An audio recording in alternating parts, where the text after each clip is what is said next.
Thought Bubble Audio.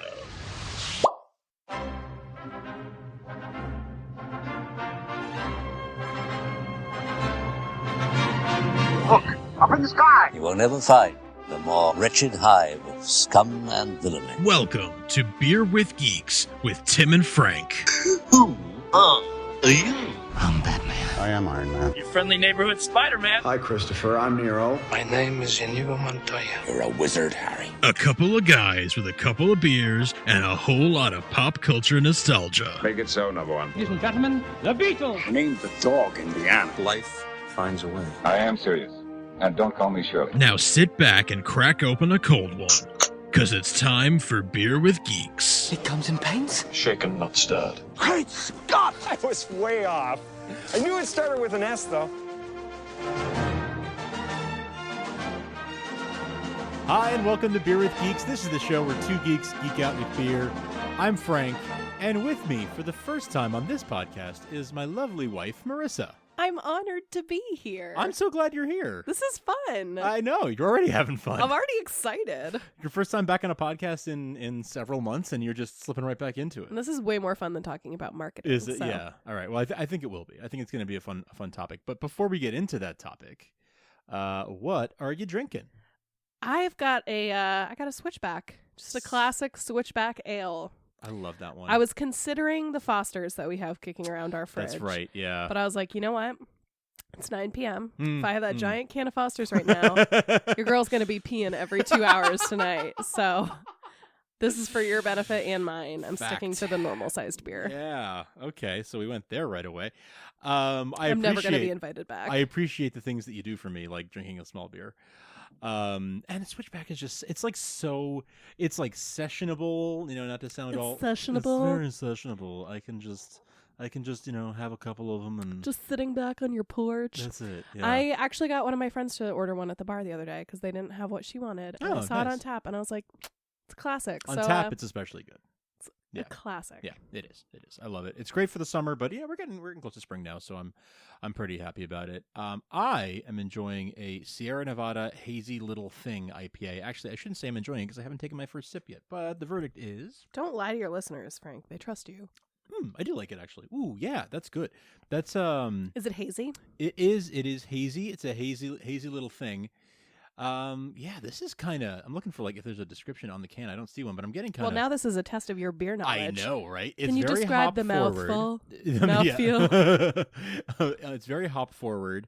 I'm definitely getting something of a citrusy taste, though. It's is it a interesting full for an IPA. body? It is a full-bodied IPA. This could get real arrogant real quick. This is gonna get real arrogant. Well, here's the thing. So we're doing bits, we're doing jokes and dirt, because we're both comedy nerds. We enjoy comedy quite a bit.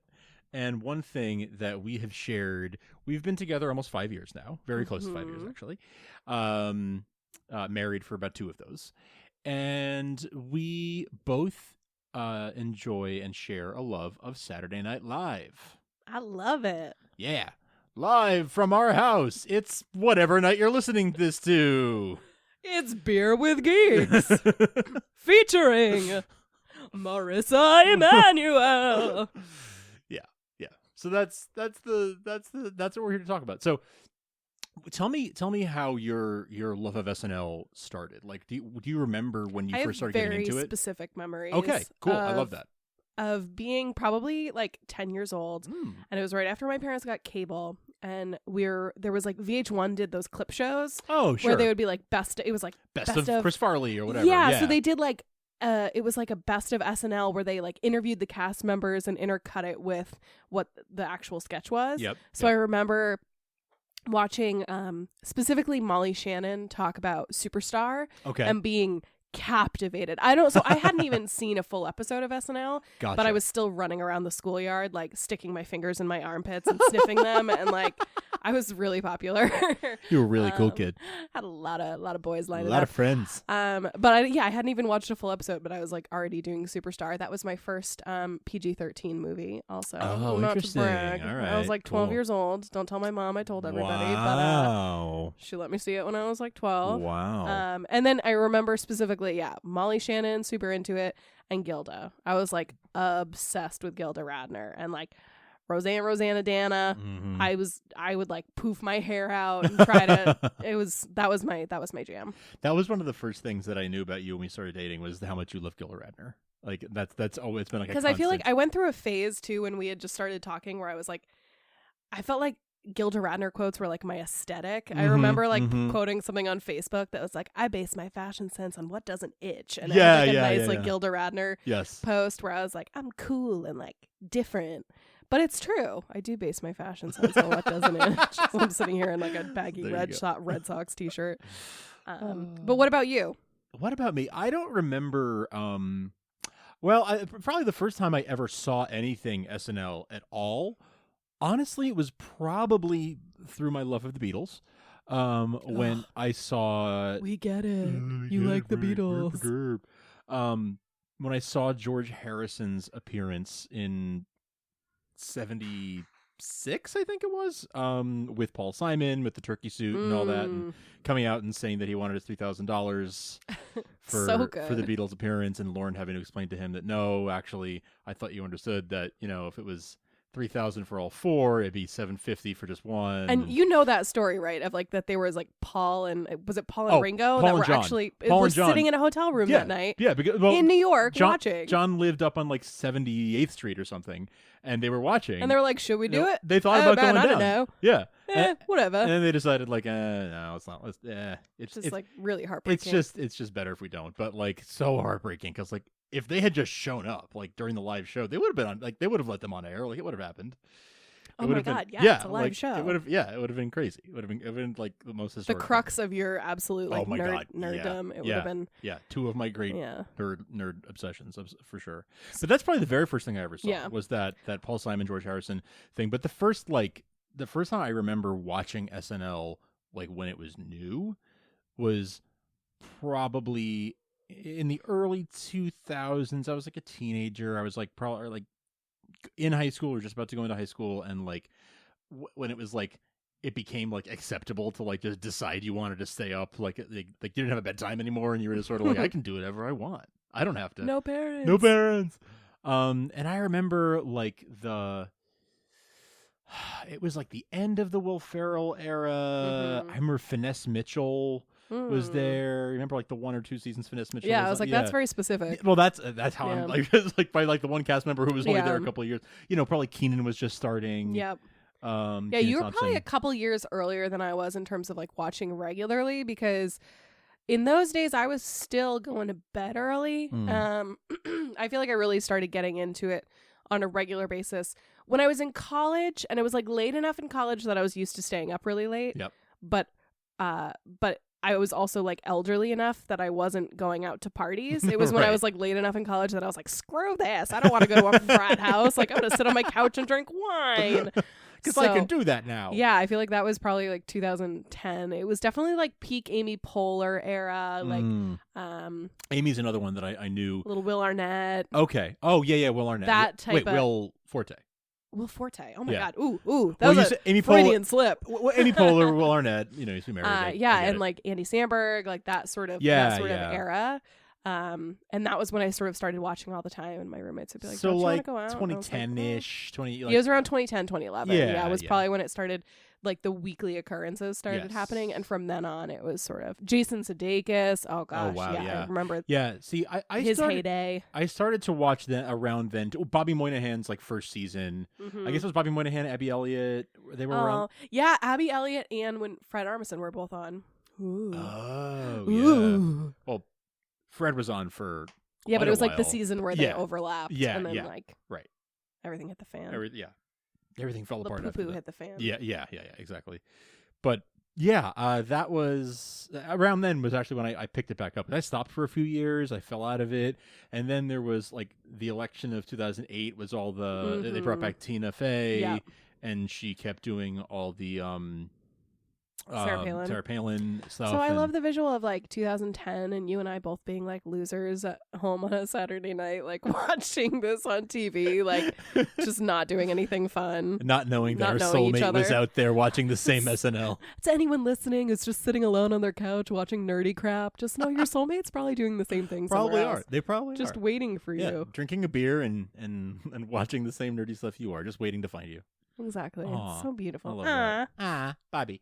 So, okay. Wait, so let's talk about when you and I, our love of SNL came together. Yeah. Okay. Yeah. That's And the that's good. pinnacle Yes. of our like weirdo. Yeah. Yeah. So was it 3 years ago now?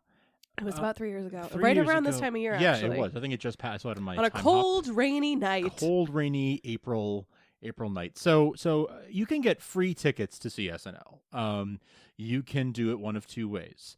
There is a lottery that opens up every year in August for like a week, and there's an email address, and you just send an email to that email address with like your name, address, if they tell you what to send, and you get put into a lottery, and then for the rest of when the season starts in September through the rest of that season, they randomly draw names who sent emails to that address. And you can get tickets. You're more likely to win the actual lottery than Yes. to win that lottery. Yeah, that is true. There are so many people who enter it. It's just like, yeah, you're more So likely. the only real way is to either know somebody or to wait in line outside Rockefeller Center. They do standby tickets for basically if whoever won the lottery didn't show up, then they just fill those seats with whoever is waiting in the standby line. And depending on who the guest is for that week, when you win the lottery, you get randomly assigned. Like you can't pick what date you're going, and if you don't like, whatever guest is hosting the day that you get picked, like it's just too bad. Like that's go or don't. Or if you can't get a flight from like the Midwest, right? Or If you live coming somewhere from. exactly not in New York and you can't get there, then you forfeit your tickets if you don't show up. So the standby line involves literally just getting in line outside on the sidewalk outside Rockefeller Center, and for as long as it takes. And the Saturday morning of the show, like what was it, like 7 or 8 a.m. Yep. They give out the standby tickets. 7 a.m. Waking up in the morning. So, Gotta be fresh. Gotta go downstairs. That's no Rebecca. There will be no Rebecca Black on this podcast. Sorry, never getting invited back. But and besides, that's Friday and this is Saturday. God, don't you know anything? Wow. Blink twice if you need help. I'm blinking. She's blinking. He's gotta edit this out. No, not. But so if you're there at 7 a.m. And you're early enough in the line, you can get tickets. And even then, you're not guaranteed a spot. They just but give it's you like, a number. They give you a number, and they say, "Okay, come back tonight. At the appointed time before the show starts, and we'll see if we can squeeze you in. See if there's enough empty seats for you." So to get there at 7 a.m. to be there and be close enough to the front of the line at 7 a.m. on Saturday morning, you need to get there. It depends on who the host is. So we went down to New York. I feel like we had a couple of like tests of our relationship too. This That was an early podcast one. isn't about this podcast isn't about our relationship, but during this 24-hour period, we had two tests of our relationship. Yep. The first one was while we were talking about, okay, we have these numbers, we're waiting in line. Sometimes they'll literally be like, we're only taking like 4 people or 5 people. And if they separated us and they were like, no, we can only take 5, and I was number 5 or Frank was number 5, what would we do? And like Frank looked at me like dead serious and he was like, I will let you go. Like you go without me. And I was like, oh my God, I'm going to marry him someday. That's beautiful. And then the other test was when we started waiting out in the rain. Mm-hmm. It wasn't raining all day. No. It was kind of raining all day. It was, yeah. The beginning of the day, we built ourselves a little tent. Yeah. We built ourselves a little like poncho fort. Yeah. She's not kidding. We actually built a little structure out and of we were so proud of ourselves ponchos. too. We were so naive. Yeah. We were like, our poncho fort is amazing. This is great. Because you're not allowed to have tents and you're not allowed to have mattresses. Right. So we're like, this is good. Poncho fort, chairs, we're good to go. And Frank goes, should I go out and get a tarp? And I was like, no, we don't need a tarp. We're fine. Mistake number 1. Mistake number 2 was we finally like curl up in our little tent for the night, and we realized there's an absolute waterfall gushing from the side of our tent into my sleeping bag. Mm-hmm. And Frank and I were like, we had been together for a little while, but we weren't like in it. You know what I mean? We weren't married yet. Mm-hmm. And so we were still sort of like being nice to each other and cutesy and stuff. And so like I was getting wet, and he was like, do you want me to like go find something to like cover this part of the tent that's like getting wet? And I was like, no, it's fine. Sitting there just in my head doing the girl thing of like, I want him to want to get something to cover this leaking tent. And so finally, after about 30 minutes, I was like, go get something to cover the tent. I'm really wet and it's 40 degrees. So the poor sweet man goes over to CVS, finds the only thing they had left, which was a child-sized poncho with Minnie Mouse on the back, which probably cost like $15. I don't even remember. And probably. we just like duct taped it to the side. With Mickey Mouse tape. And it worked. Kinda. And it worked enough. The moral of the story is just like, ask people to do it what you want them to communicate do. with Communication is beautiful. Yeah, it is. But the moral of the story is Lauren sends out soup. Yes.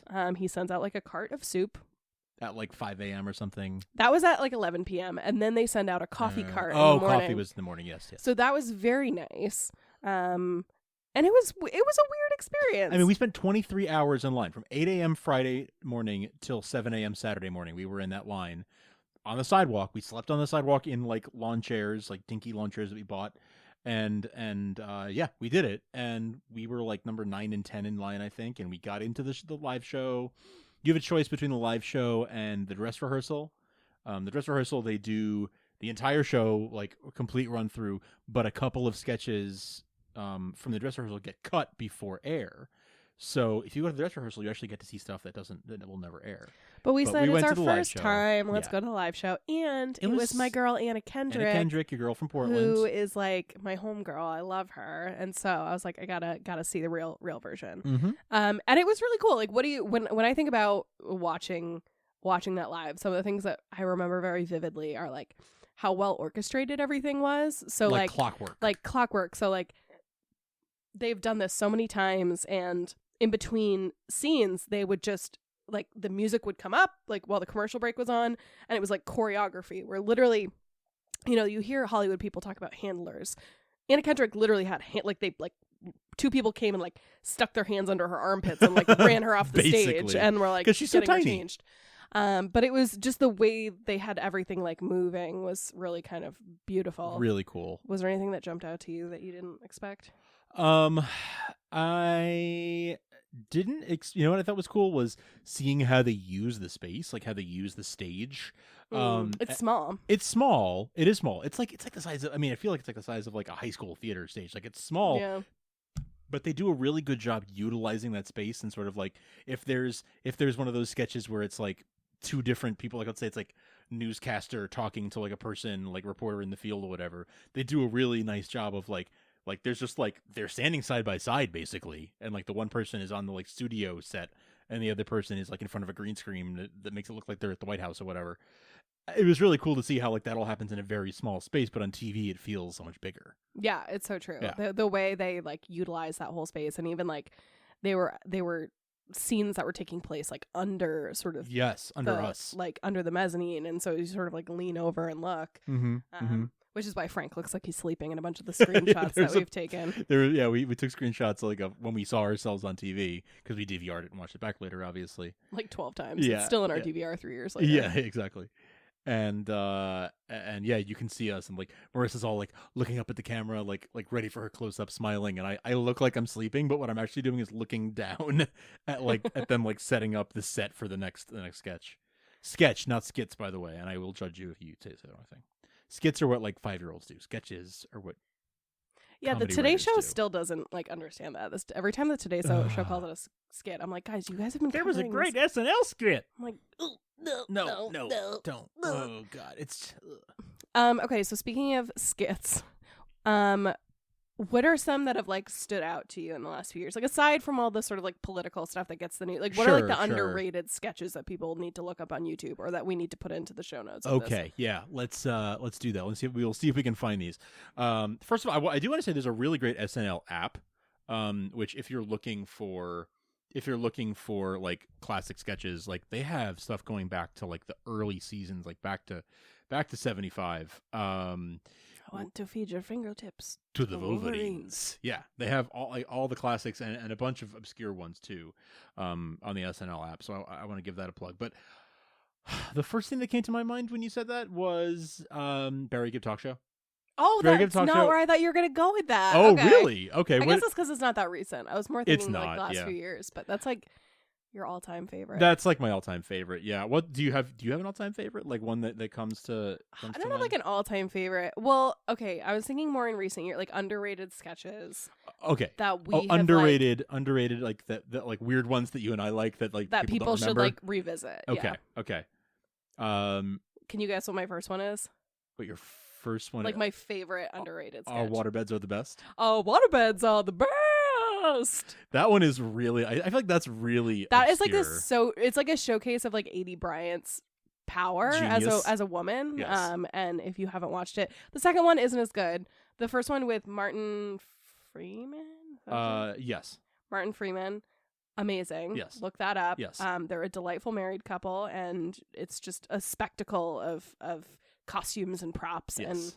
And I want like a t-shirt of it. Like I just want something from that on a t-shirt. That feels appropriate given that sketch being I've like her looked. face on things like. I've looked multiple times. It doesn't exist. Yeah, we can make one. I might. Yeah. My other one that I was thinking about for you. Jesse's on a vacation far away. Come around and think it over. Yeah, they did this really funny sketch where they did Your Love by the Outfield.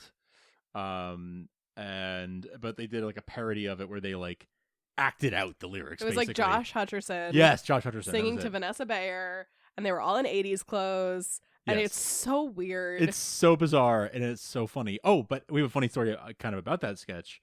Is we saw Colin Jost, who is one of the co-hosts of Weekend Update nowadays, and one of the head writers, and he that was like his first or second season, I think, and he wrote. It was like halfway through his first. Okay, season. okay. And we saw him do stand-up here in Boston, and after we got to meet him after the show, it was a small club, and he was coming out and saying hello to people. And so we like took a selfie, and we said hello, and I mentioned that I loved that sketch, and he was like, "Oh, thanks, I wrote that sketch." And I was like, "Yes, I had a feeling like he took a gamble. And I did, because it seemed paid like off. his weird sense of humor, and I thought it was him, and it was. When he said that, I was like, "Frank, you're just don't say that. What if you're wrong?" Right. And he was like, "No, I wrote that." And I was like, "Oh, yes." What if we look like an idiot in front of Colin Jost? Comedy fool.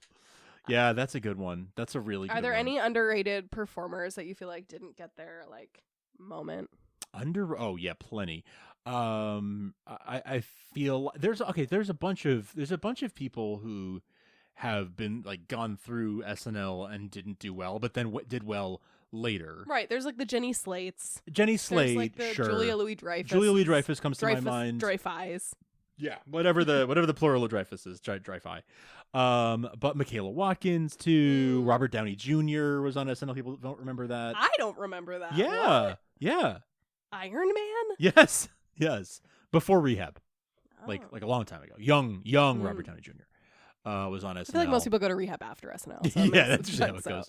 So those are, I would say Julia Louis-Dreyfus and Michaela Watkins are probably two powerhouses, like who should have done better and didn't. So I'm thinking about like recent years of people that I don't think got their fair share of screen. I know you think Casey Wilson. You love Casey Wilson. I like Casey Wilson, but I would argue that she didn't do her best work on SNL. I see why she got cut. Okay. The one person that is heartbreaking to me that they got cut, Tim Robinson.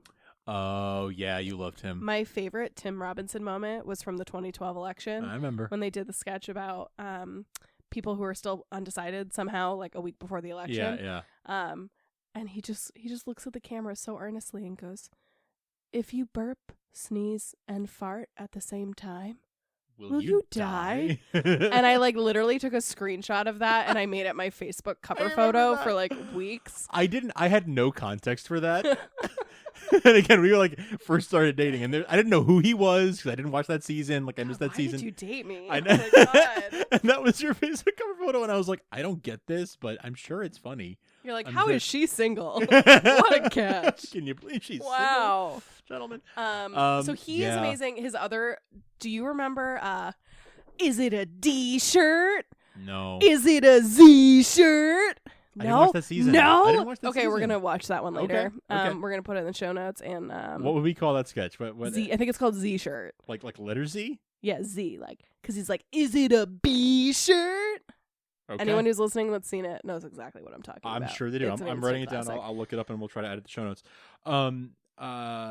Mike O'Brien is another one that got cut. Mike O'Brien, he was like a special snowflake. He was almost like too special for SNL. You know what I mean? He kind of was. Like yeah. he was like a he was bit a of writer. mythical creature. He was one. So sometimes what happens is people will get cast on the show. You'll see like all these famous people who like auditioned and didn't get cast. Like people who are famous now who never made it, and like you'll find their Jim Carrey auditioned and didn't make it. Andy Kaufman, like all these famous people. We just watched Jim and Andy. We did, yeah. But in Mike O'Brien's case, and this happens sometimes, he was a writer who got sort of elevated to being a featured player and getting to be on the show for one season. But he has such a like aura about him that he's such a like weirdo, but in so such a weird. confident way. Yeah. And they bring him back now still. We're like once or not twice anymore. a season. Now he moved on and he does AP Bio. Didn't he on do NBC. something this past season? Last season, the Jay-Z one.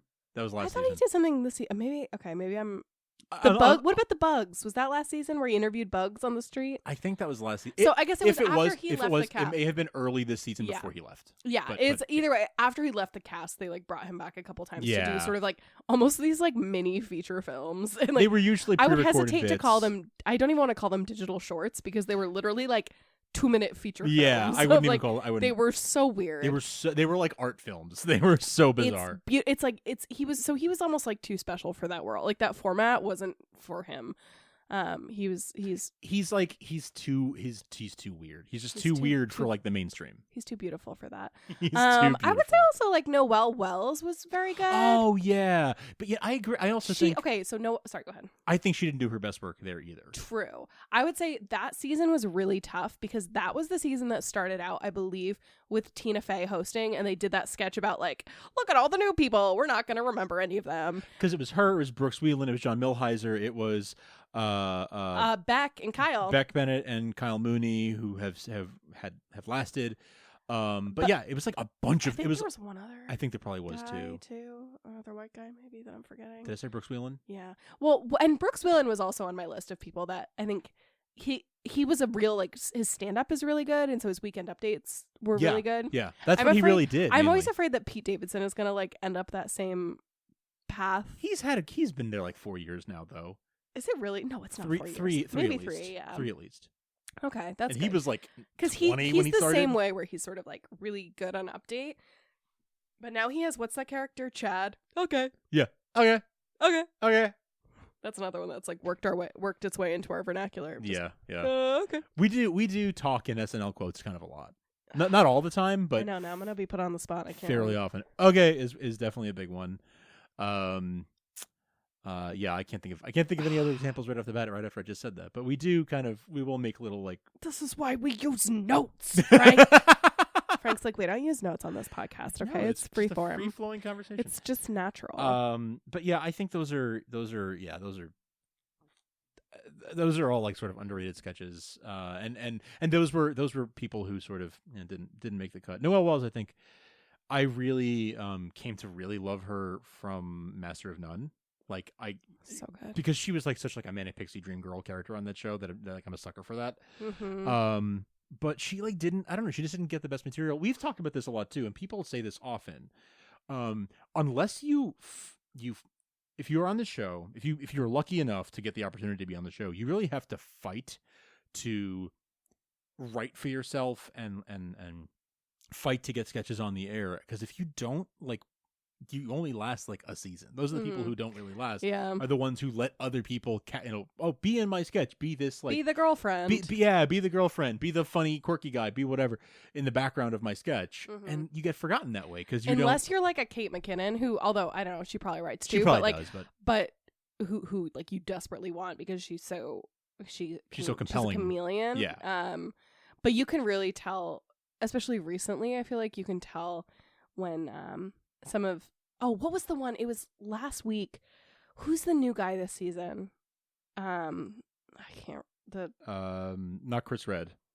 No, the one that's not gonna. The one that we have the joke is not gonna make it. Okay, because what I was gonna say was he did a sketch. I think it was last week that made it to air. That was like very obviously his baby, and it wasn't great, but it wasn't Luke Null. Luke Null. Yeah, didn't even have to use my lookup. I was like, oh, this is nice that like he very obviously wrote the sketch, and it's like fine. It wasn't and that's that sort funny. of gonna be like his. That'll be the one that's thing his that like thing that made it to air. I hate to say but you could tell he wrote it, and he you like can tell he cared wrote it about and he fought for it and he got it on the air and good for him and like it made it past. It made it past. There's all this. You can go look up and read about all the different like on Tuesdays we do this, on Wednesdays they do the table read, whatever all the different things that they do.